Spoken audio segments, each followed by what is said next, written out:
Olá, vamos dar continuidade ao nosso congresso online de terapias manuais e fisioterapia nas disfunções da coluna vertebral. Nesse momento, nós vamos falar sobre as evidências do método Mackenzie nas cervicalgias. Meu nome, sou o professor George Márcio Souza, tenho formação em saúde baseada em evidências pelo Hospital Sírio-Libanês, São Paulo, tenho formação em osteopatia estrutural pela Escola de Osteopatia de Madrid, tenho formação no método Mackenzie pelo Instituto Mackenzie, tenho especialização em fisiologia do exercício pela Universidade de São Paulo, USP, mestrado em reabilitação pulmonar pela Escola Paulista de Medicina, Universidade Federal de São Paulo, tenho um doutorado em saúde baseada em evidências também pela Escola Paulista de Medicina, Universidade Federal de São Paulo, sou professor da Universidade Estadual de Ciências da Saúde de Alagoas, CISAL, onde ocupo o cargo de pró-reitor de ensino e graduação, e sou diretor do Espaço Ciência. Então, vamos dar continuidade ao nosso congresso, falando agora do método Mackenzie nas cervicalgias. Um breve histórico do método Mackenzie, né? Robin Mackenzie nasceu em Auckland, na cidade de Auckland, em 1931, na Nova Zelândia, e se graduou em fisioterapia em 1952. E ele atuava como fisioterapeuta na cidade de Wellington. E foi em 1956, quando o Sr. Smith, um paciente dele, que tinha lombalgia crônica, radiada para a nádega e coxa direita até a região do joelho, chegou no seu consultório e ele pediu para o paciente esperar na maca, esperar dentro do consultório dele, enquanto ele retornava para iniciar o tratamento. Quando o Sr. Robin Mackenzie adentrou o consultório, pasmem, encontrou o paciente deitado em decúbito ventral na maca, né? E o paciente tinha uma lombalgia muito importante, chegou quase que sem poder sair da cadeira de rodas. E quando o Robin Mackenzie questionou como ele estava se sentindo, ele disse que estava se sentindo melhor. Foi aí que Robin Mackenzie começou a estudar os exercícios de extensão e flexão da coluna lombar. E depois começou a estudar os exercícios de flexão e extensão também para a coluna cervical e dorsal. E aí o método Mackenzie vem evoluindo ao longo dos anos, e hoje nós utilizamos o método Mackenzie para as disfunções de membros superiores, membros inferiores e coluna de maneira geral.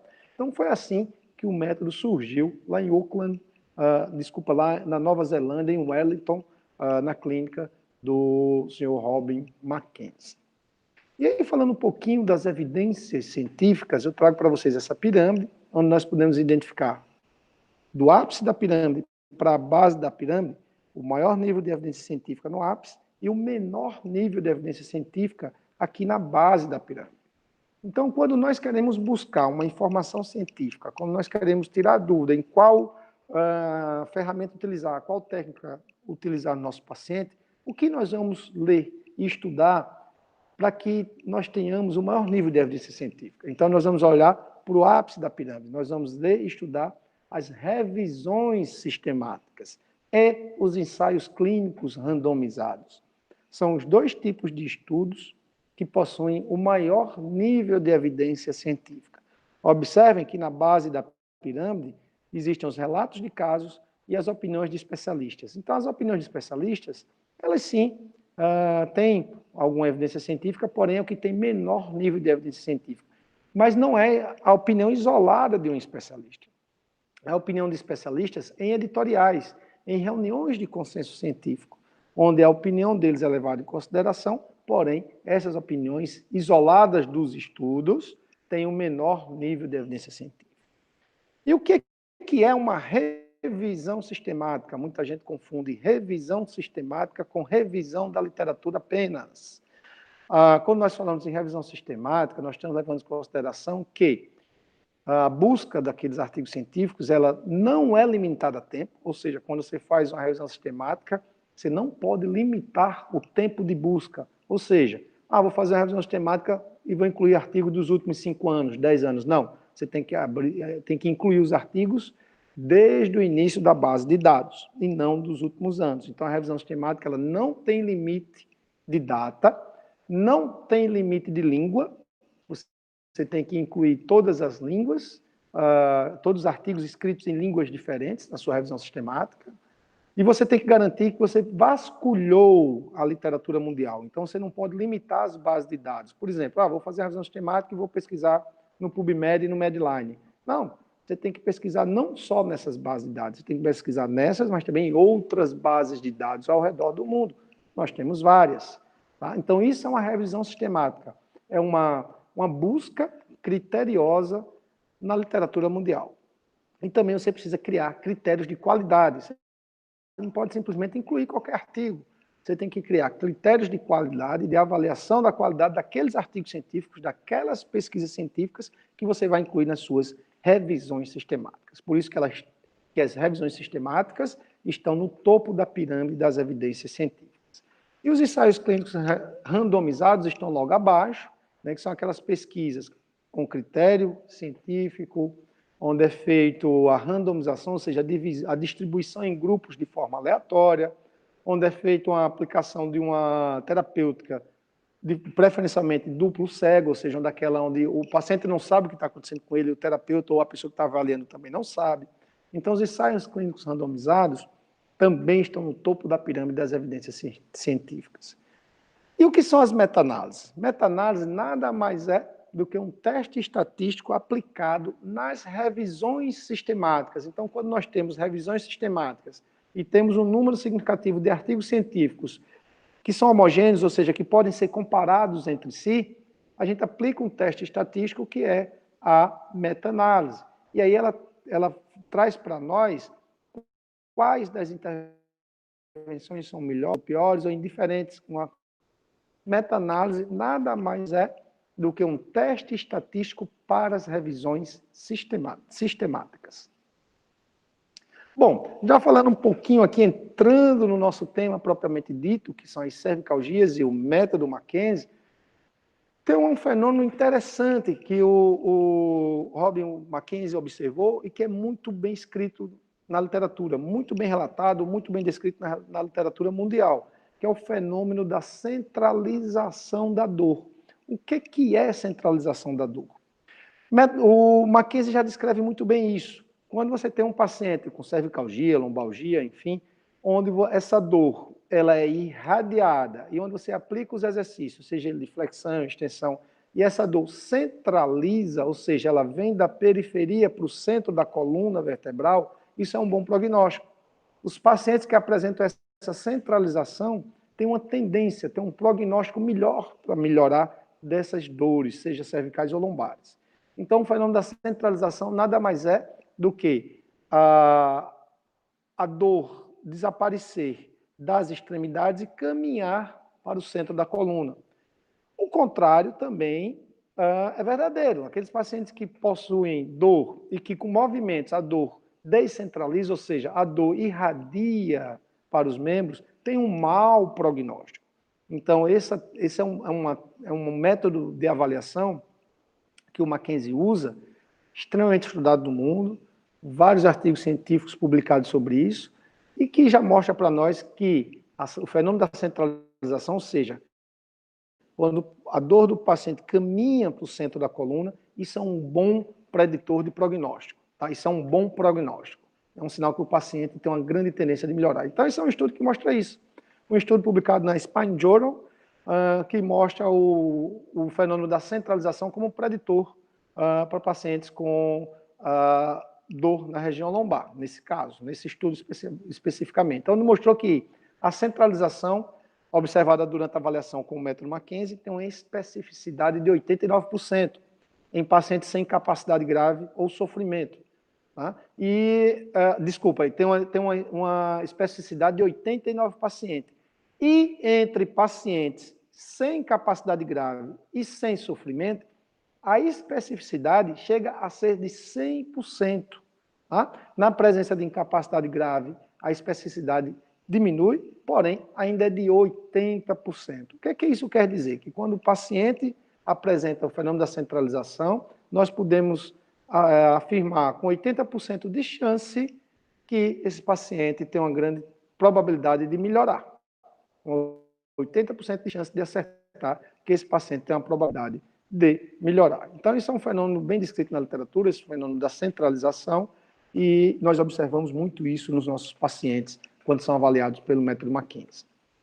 Um outro estudo, publicado também pela Spine, onde descreve o fenômeno da centralização, e ele resume muito bem esse fenômeno, onde ele coloca que a observação da centralização da dor, seja ela cervical ou lombar, implica em melhor prognóstico clínico, servindo como marcador independente de prognóstico. Ou seja, sem dúvida nenhuma, o paciente apresentou centralização, um bom sinal, sinal que ele deve melhorar. O paciente que não apresenta centralização ou que a dor vai para a periferia, péssimo prognóstico.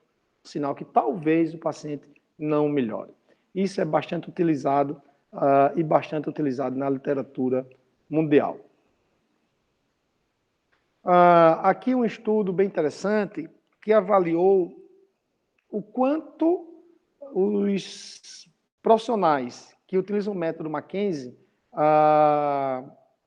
o quanto a quantidade de anos e de experiência, de estudo, influencia na resposta, na avaliação com o método. Ou seja, quis avaliar aqui a concordância entre o método Mackenzie e diferentes níveis de certificação do método. Então, para ficar um pouco mais claro, se nós observarmos aqui nessa tabela, do lado esquerdo nós temos fisioterapeutas diplomados no método Mackenzie, aqueles credenciados e aqueles que fizeram apenas 2 cursos, né, para avaliar o quanto esses pacientes, o quanto esses profissionais concordam, o quanto que eles concordam com relação à utilização da técnica. Concordar no sentido de que, se um fisioterapeuta executa o método e o outro fisioterapeuta executa o método, o que nós esperamos é que a resposta seja semelhante entre os dois. Então, será que tem diferença entre aquele fisioterapeuta que tem uma graduação maior no método, que tem mais anos de experiência no método em relação aos outros? Essa é a pergunta dessa pesquisa. Então, 17% eram diplomados, 76% credenciados e 7% fizeram apenas o curso B e D. E aqui os anos de experiência. Os fisioterapeutas diplomados, Estados Unidos e Canadá, 21,9 anos de experiência, mas em média. Os credenciados tiveram 8,1 anos de experiência, em média, e os que realizaram os cursos B e D não foram avaliados. Então, aí nós temos o grau de certificação e o número, a quantidade de anos praticando o método. E aí vamos ver o que aconteceu. E aí foi avaliada a concordância, né? Concordância aqui pelo teste de capa entre esses profissionais. E o que foi que observou-se? Que aqueles profissionais que têm mais anos de experiência, que têm uma maior certificação, têm um nível de concordância maior. Ou seja, quando comparado fisioterapeutas diplomados entre si, a concordância foi em torno de 74%. Quando comparado fisioterapeutas credenciados, a concordância foi de 67%. E apenas aqueles que realizaram os cursos B e D teve uma concordância de 58%. O que é uma boa concordância, levando em consideração que essas pessoas, esses fisioterapeutas, têm um baixo número, um baixo tempo, né? Um tempo menor de experiência utilizando o método. Então, mesmo esses que têm um tempo menor de utilização do método Mackenzie, tiveram uma concordância significativa para a utilização do método Mackenzie como ferramenta de diagnóstico. E aqui, para a coluna cervical, observando os tipos de exercício, alguns dos tipos de exercício, né?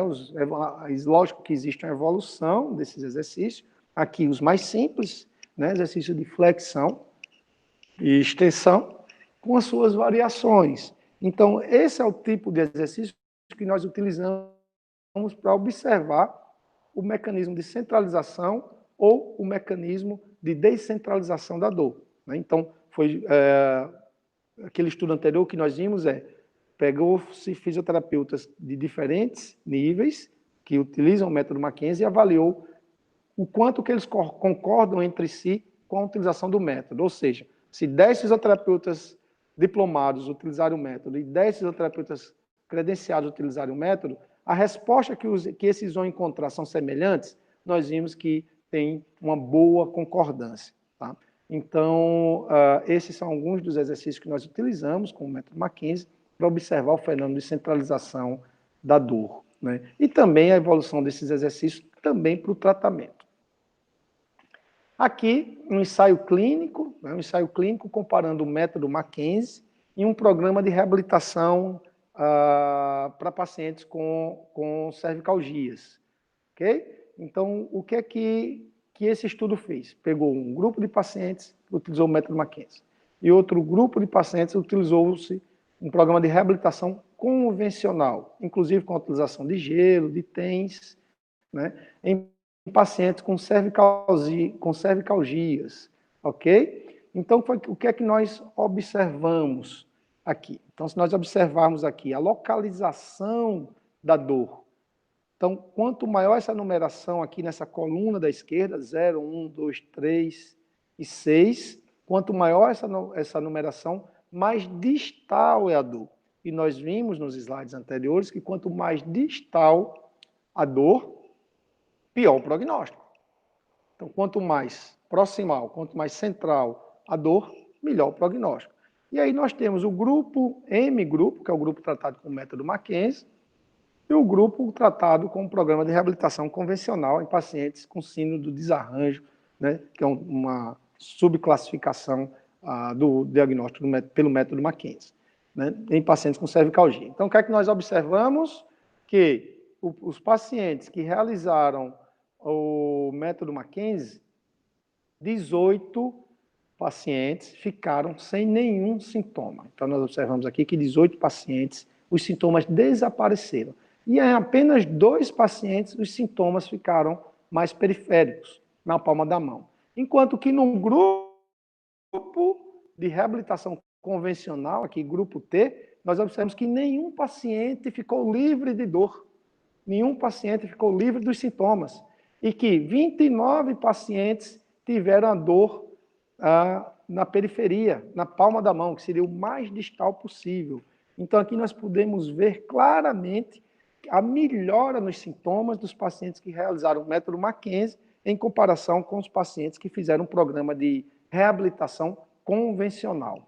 Então, chamando mais uma vez a atenção, os pacientes que fizeram o método Mackenzie, 18 pacientes de 30 ficaram livres de dor, sem nenhum sintoma.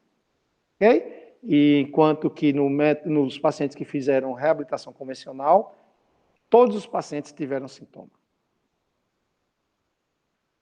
Bom, e aqui o mesmo estudo mostrando a dor de cabeça, né? Os pacientes que têm cervicalgia apresentam muita dor de cabeça, então a frequência de dor de cabeça após o tratamento em ambos os grupos. E nós podemos observar que no início do tratamento, o grupo de pacientes que realizou o método Mackenzie, 24 tinha cervicalgia, dores de cabeça, cefaleia. No tratamento, apenas um paciente continuou com cefaleia. No grupo que fez reabilitação convencional, 26 pacientes tinham cefaleia no início do tratamento, e no final do tratamento, 16 pacientes continuaram com cefaleia.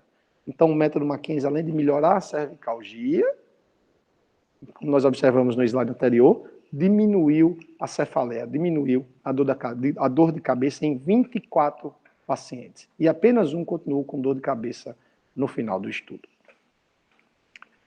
Aqui a frequência, o número de dias livres de dor, ok? Em ambos os grupos. Então, nós observamos aqui na coluna da esquerda a quantidade de dias livres de dor.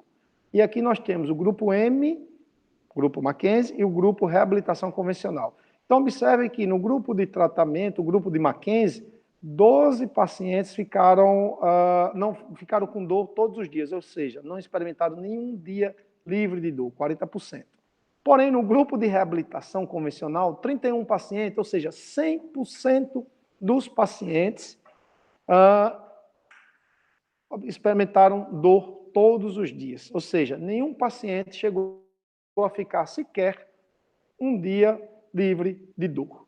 Né? Enquanto que no método Mackenzie, nós temos aqui que 4 ficaram 3 dias livres de dor, 3 ficaram 4 dias, 2 pacientes ficaram 5 dias livres de dor e assim por diante. Ou seja, 40% dos pacientes continuaram sentindo dor, enquanto que o grupo de tratamento convencional, 100% continuou sentindo dor. Então, isso é importante, ensaio clínico, mostrando que sim, o método Mackenzie, em comparação ao tratamento convencional de gelo, ultrassom, etc., o grupo Mackenzie teve uma melhora absurdamente superior. Aqui é outro estudo interessante, onde observou a resposta imunológica nos pacientes com dor na coluna e que realizaram o método Mackenzie. Então, um estudo bem interessante, né, onde nós observamos aqui os valores basais da dor, na maneira geral, e da resposta, da dor aferida naquele momento, reportada, onde nós observamos que os valores iniciais, 2 semanas, 3 semanas e 4 semanas depois, foi diminuindo com a utilização do método Mackenzie. Né? Então, a utilização do método diminuiu a quantidade de dor desses pacientes. E aí, quando foi avaliado as citocinas, né, as citocinas inflamatórias, observou-se, antes e depois do método Mackenzie, uma resposta semelhante àqueles indivíduos normais, que não têm nenhum tipo de dor, mostrando que o método Mackenzie levou a resposta inflamatória interessante nesse grupo de pacientes. Aqui uma revisão sistemática importante, publicado na revista australiana de fisioterapia, em 2004.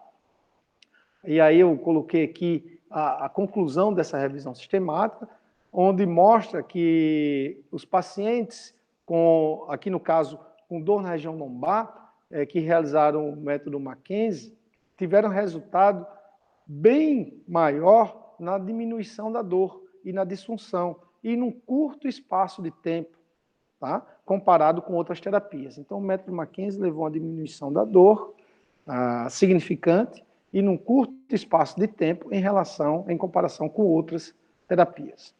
Aqui um outro estudo interessante, né, onde avaliou o exercício de extensão da coluna cervical, que é um dos tipos de exercícios que realizamos para tratar os pacientes com cervicalgia. Pode fazer sentado ou pode fazer deitado. Deitado é uma evolução do sentado, ou seja, é uma progressão do exercício. E aqui quis comparar se o exercício o paciente fazendo sozinho ou com um biofeedback, algum feedback aqui para o paciente, se tinha diferença entre os dois métodos. O que é importante observar? Que aqui, pré e pós-exercício, ambos os grupos melhoraram com relação a escalas de dor e disfunção. Ambos os grupos, pré e pós-exercício, melhoraram, tiveram um resultado positivo em relação à sua dor, em relação à sua disfunção, independente de usar o biofeedback ou não. Aqui nós temos a comparação do grupo A, melhor dizendo, a comparação do grupo A, mostrando que sim, melhorou a disfunção e a dor. Aqui o grupo B, que é o grupo que utilizou o biofeedback, não mostrou uma melhora significativa da dor, ou seja, o biofeedback não teve um resultado tão importante como o paciente utilizar o exercício sozinho. Porém, aqui nós já conseguimos ver um resultado bem interessante. Aqui no grupo de pacientes A, ou seja, que fez o exercício sem o biofeedback, nós observamos uma diminuição significativa da dor, tá? Pré e pós-intervenção. Aqui são 2 questionários que avaliam a disfunção, dor e qualidade de vida nesses pacientes com cervicalgia, mostrando que os pacientes que fizeram o exercício de extensão da coluna cervical, sem nenhum feedback, observaram uma diminuição significante com P menor que 0,001 em relação ao momento pré-exercício, pré-tratamento. No grupo de pacientes que utilizou o biofeedback, também observou uma diminuição da dor, e isso também foi estatisticamente significante. Então, a utilização da extensão, sim, melhora a dor nos pacientes com cervicalgia. Concluindo, nós podemos deixar a mensagem que a dor na coluna possui alta incidência, 80% da população tem ou terá dor na coluna.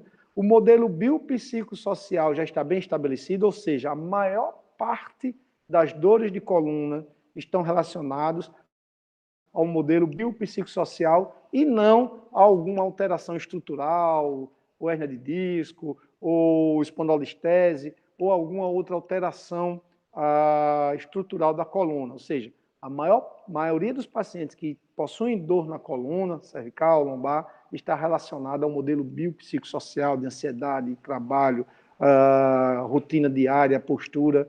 Isso leva, sim, à dor na coluna. Manter-se ativo, otimiza, sim, o tempo de recuperação, isso é importante. Acabou aquela história, estou com dor na coluna, então vou ficar deitado, vou ficar sentado. Não, está com dor na coluna, tem que se manter ativo, excetuando os pacientes que têm as bandeiras vermelhas, as red flags, famosas bandeiras vermelhas, fratura, doença neoplásica, todos os outros devem se manter ativos. Fisioterapia com exercício efetiva e eficiente, e aqui eu coloco exercício. Paciente com dor na coluna, seja cervical, lombar, dorsal, tem que fazer exercício. O método Mackenzie é, sem dúvida, como nós vimos aqui com vários estudos, um método eficiente, importante, uma excelente ferramenta para utilizar nos pacientes. Ainda concluindo, continue o exercício, se a dor centralizar, se a dor diminuir ou cessar, e se tiver ganho na amplitude de movimento. Então, quando você pede o paciente fazer exercício de uma maneira geral, e principalmente com o método Mackenzie, são essas as principais respostas que nós buscamos. Então, o paciente está fazendo exercício de extensão, seja sentado, deitado, ou com a ajuda do terapeuta de forma manipulativa. Se a dor centraliza, ou seja, sai da periferia para o centro, ou se a dor diminui ou cessa, ou se, mesmo tendo a dor, o paciente ganhou amplitude de movimento, continue com o exercício. Quando é que deve parar o exercício e mudar o exercício, ou o fisioterapeuta precisa reavaliar o paciente?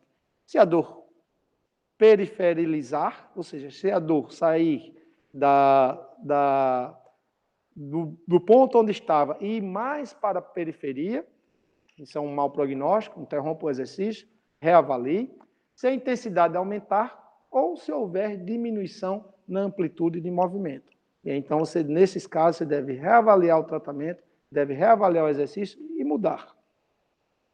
Concluindo, essa é uma figura que eu sempre gosto de colocar, né? É uma figura que está no teto da Capela Sistina, pintada por Michelangelo, e significa a origem da vida. E eu trago isso para a gente refletir o que é ciência, né? Onde é que nós estamos, o que é que a fisioterapia busca com relação à ciência. Eu já escuto, às vezes, muita gente falar,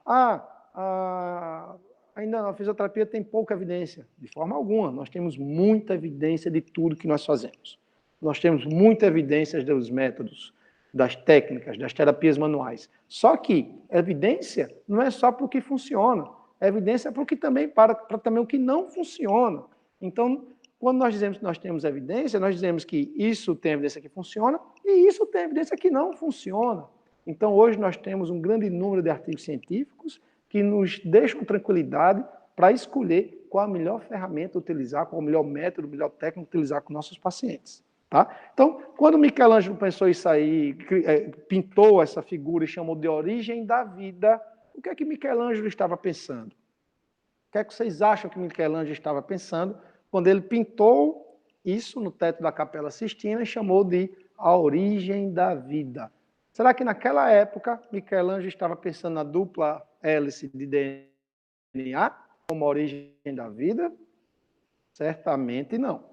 Certamente não. Então, o que foi que aconteceu da era de Michelangelo para agora, onde nós conhecemos a dupla hélice de DNA? A evolução da ciência.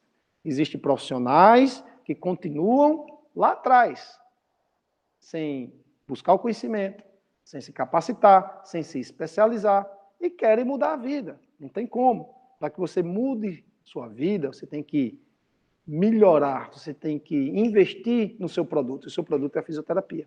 Você tem que investir em você mesmo, fazendo cursos, fazendo especialização. Não espere que o mundo vá mudar para que você melhore. É o contrário, você melhora e assim você vai estar ajudando a melhorar o mundo. Então, invista em você mesmo. Não perca tempo. Então, fica essa mensagem, o que é a fisioterapia, é ciência ou é arte? E nunca se esqueçam que por trás da nossa decisão está o paciente. Nunca se esqueçam que é preciso evoluir da época, lá de trás, para a atualidade, e aí sim poder tomar a decisão de forma correta. Fisioterapia, ela é ciência. Okay? A arte foi algo que ficou na história dos mutilados de guerra, de como reabilitar. Ok, bonito, ótimo. Mas hoje nós estamos na era da ciência e nós temos, sim, evidência científica para tudo que nós fazemos. Evidência do que é bom e evidência do que não é bom. Evidência do que funciona e evidência do que não funciona. Então, essa é a mensagem que eu deixo para todos vocês. Meu muito obrigado. Tenham todos um excelente congresso. Continuem se capacitando, estudando e um forte abraço para todos.